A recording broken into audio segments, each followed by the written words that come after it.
We're in the lab today messing around with this amazing server. This is a Dell PowerEdge XR7620. This is part of their ruggedized Mil-Spec server line that's designed to go do hard work at the edge. We're really excited to have it in here for a number of reasons. We're about to take this, some storage, and a GPU and send it with Jordan up to the frozen tundra of Canada to do some edge AI work, which will be really, really exciting. One of the best things about this server is the thermal window in which it can operate, which is part of the whole rugged story. So this goes all the way down to -5 on the low end and up to 55 on the high end, meaning that this server can be deployed in environments that aren't as friendly as the data center. The extreme thermal support is going to come in very handy because we're going to rig this thing up and take it up to Canada, where at this time it's fall, winter almost. By the time Jordan gets up there, it's going to be absolutely frigid. So that -5 on the low end is going to come in really handy. We intend on setting this up as part of an astrophotography rig that Jordan has and a AI model he's working on to do all sorts of scientific research. It's going to be super cool. That's coming as part of this video series. The other thing that's really handy that we don't need so much for Canada, but we could use in other harsh environments, is this bezel here. This is an optional bezel. It's got an air filter inside. That's the blue layer that you can probably see coming through. Inside the bezel are little sensors that measure air quality parameters, and that lets the server know what's going on in terms of airflow and air quality. The filter inside is replaceable, cleanable, and so for things like harsh desert environments or outdoor scientific research, kind of like Jordan's but with more dust, that comes in really handy. The other thing Dell's done is they've partnered with SKB, who makes this ruggedized case here. It's a 4U short depth case that lets us drop this in along with storage array or servers or switching or whatever else we need to do. And it's a watertight, airtight case. It's got a handle and wheels. And while when we put this all together, it's not going to be super easy to roll around, it's going to be a heck of a lot easier and more secure to roll around in this hardened case with this server inside. We've talked a lot about the server. Let's start taking it apart so you can see how this thing's put together. The bezel, of course, slides off really easily. And as I noted before, you can see the blue filter in there and then the air sensors here. Again, this is optional, but for any environment, it doesn't have to be in the desert to make use of this sort of thing. Anything in retail or industrial manufacturing, other places where the air quality might not be that great, or the server's being placed in an environment that's not quite as well maintained as the data center, something like this comes in really handy.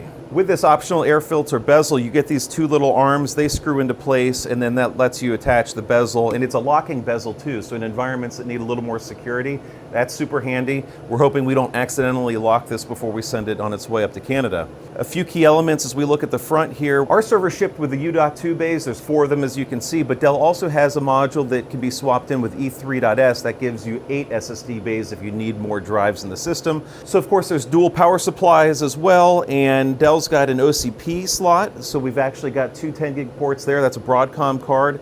One of the PCIe slots also has a quad 10 gig card in it. That's an Intel card. And then there's the onboard for management. It's got iDRAC 9 on board, but Dell also supports Cloud IQ, Open Manage with this, and all the other management tools within the Dell portfolio. It's got 2 risers right here on the inside. We'll take a look at that here in a second. That'll let you add additional cards. We're going to put a GPU in there for edge inferencing as Jordan gets the AI work going out in Canada. So one other thing that's interesting here is that obviously this is all front mount. The back is just fans. I'll spin it around here in a second and show you that. What I didn't show you before is that this bezel's got little brushes on the side. So when it's front mounted, and of course everything's front mounted on this server, you can pass the cables through the side to get connected to your switches and PDU or whatever else you need to run to the front of this system. The back of the system is all fans. So these are managing the airflow, sucking from front to back across this short chassis and making sure everything inside is cool.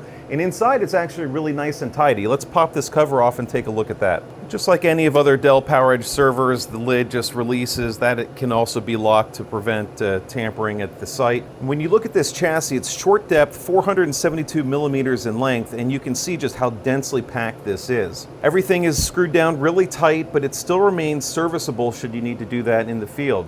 We've got the top of the drive bank here, the PERC card, the airflow redirect unit for the CPUs, and our 2 risers here. So we peel off this airflow guide, we can take a better peek inside here at the cabling. As Dell is often to do with PowerEdge servers, everything is meticulously thought out. All the cable runs are exact length, so we're not ending up with a bunch of jumbled wires inside this thing. And just like most other servers, when you see these blue parts, that's where you're going to start to unscrew to take this apart. The fan bank, as mentioned, when we swung it around the back, we've got 6 fans here. They're sucking from front to back, so exhaust over here and then running your air through the air filter on the front of the server. So what's interesting is Dell actually supports double-wide GPUs in these PCIe risers. We don't need that for this project. We're going to roll with this NVIDIA L4 for our work, because what we're going to do is inference at the edge, shrink down some of the data we need to send over Starlink back to the lab. We'll get into all of that more, but this really helps us do some of that work at the edge, and then we'll bring it back and use the big-time GPUs for further analysis. So as we noted, with the Mil-Spec design, this has got to be tightened down a little bit more than a standard PowerEdge would be. And that's really great from a rigidity and ruggedization standpoint, but it does make servicing a little more challenging. Not that it's necessarily harder, it just has to be better thought out.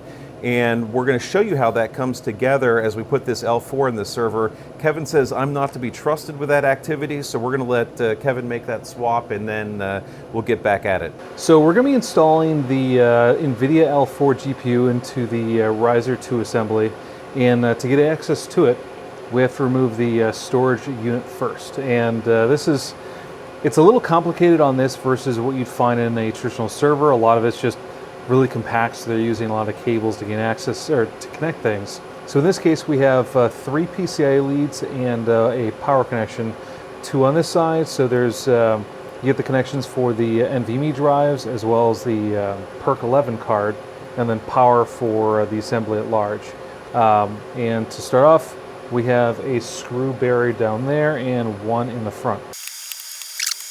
Okay, so with the screws loosened, it's on a screw down assembly with a cam lock, so we slide it out, and then we can get a little bit of wiggle room here.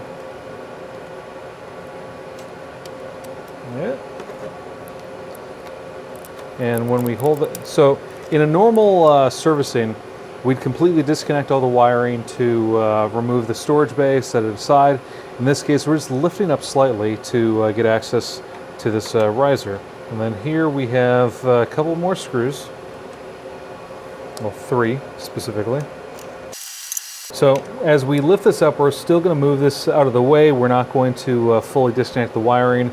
We're just going to install this card with it still partially attached. So there's a clip release to hold in the PCIe cards. Remove that, and we're going to install it in that slot. Okay, and as you'll see, there's a ton of retention clips, and we have like 6 hands attacking this. This is probably why you remove this assembly. Yeah. Why you don't want to do it this way. Yeah, we're just murdering ourselves doing it this way. Oh yeah, there we go, got that. And then this guy comes in, presses on, got a foam pad, and everything is holding this card in, so when you're flying across the countryside at 900 miles an hour in your Jeep, it all stays together. Okay, so with the card in, we're going to put these screws back into place. We have a front screw, one screw that holds into place right where the PCA connections are. And then Jordan's going to lower the storage chunk back into place. So we'll get our front screw. And everything should be in order now, and we've added a GPU onto the front. All right, so we've got the rails in, of course, and the guys have loaded the XR into this hard case, which is really actually pretty neat. The way this is rigged up, we can keep the air filter on for shipping, which is more space efficient. Of course, we do have more room in here. We're not running any switching or anything fancy, no additional storage, but this really does make it easy to transport this case. As you can see, this case is really well built. It's very firm. It's got locking latches all the way around, which snugs this on really tight to make sure that this is resistant to water, dust, and other pollutants. This is a really neat rig, and it's something we've seen 1,000 times at trade shows, but this is the first time that we get to send it out on the road ourselves. This thing's going up to Canada. It's going to be the base station for our AI data gathering out at the edge, and we're really looking forward to seeing what this can do. So we'll be back with a part 2 soon to report back on how this does up in the frozen tundra of Canada. You know, and Kevin, this is supposed to be really rugged, but you feel okay trusting Jordan with this? Yeah. All right, what about trusting me with this? No. I think we should do a little burn-in test before we send it off. Looks good.